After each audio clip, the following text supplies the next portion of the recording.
Pour ne rien manquer, abonnez-vous maintenant. Il est 7h52, c'est l'heure de la chronique de Guy Carlier qui, comme chaque lundi, va nous faire un petit bilan sans doute du week-end, n'est-ce pas Laurie? Et oui Patrick, un week-end marqué par les orages et comme nous tous, Guy aime rester chez lui, entendre le rythme de la pluie sur les tuiles, ce sentiment rassurant d'être à l'abri de la pluie, le bonheur de s'enfouir sous la couette pendant l'orage, de faire semblant d'avoir peur pour se blottir dans les bras de l'autre. Oh là là, c'est ça. Bon, bonjour Laurie, bonjour Patrick, bonjour à tous.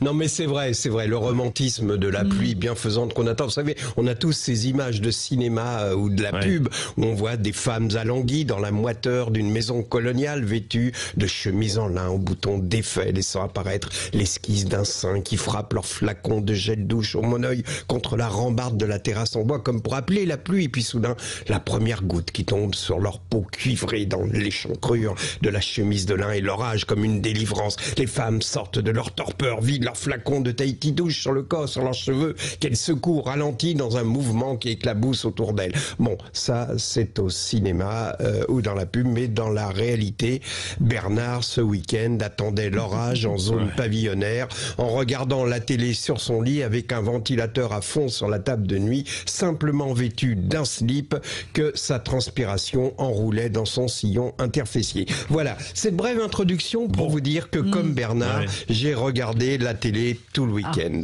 J'ai commencé vendredi soir par le match France-Gibraltar.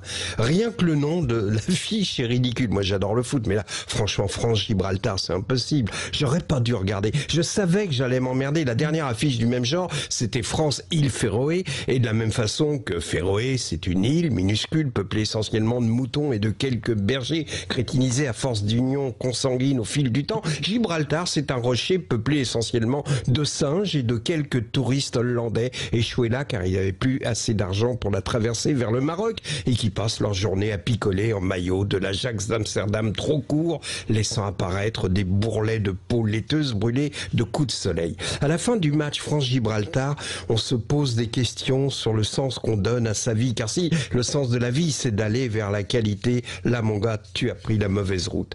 France-Gibraltar dans l'esprit des enfants c'est rien, alors que le foot c'est la beauté, l'élégance, la soie d'un jeu collectif, ce pourquoi Monterland a écrit des pages sublimes, ce qui nous retient à l'enfance, l'arrêt de banque, se surpeler, le jeu de Ronaldinho, le beau geste, l'élégance, faire rêver les enfants. Didier Deschamps, lui, est un comptable, et les comptables n'ont jamais fait rêver les enfants.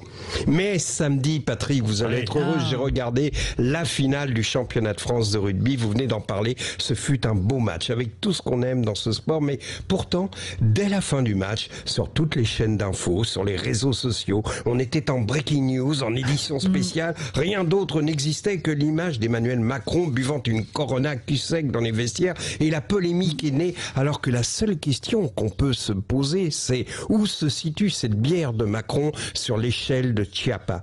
Parce que l'échelle de Chiappa, c'est l'échelle de la diversion grossière pour faire oublier une magouille ou une incompétence. Hein. Vous voyez le genre, vous dites, comment vous dites, le fond Marianne, la honte de la magouille sur la tête d'un homme décapité par la barbarie enseignée aux enfants. Donc ça, c'est l'échelle, c'est le 10, c'est le top, c'est, vous voyez. Et là, le cuisseau à la une de Playboy constitue donc le haut de l'échelle, et l'anus dilaté de Le Maire, pour faire oublier le triomphe de la finance, se situe à 7 ou 8 sur cette même échelle. Donc ce matin, on se demande avec inquiétude à quoi cette Corona va servir de diversion.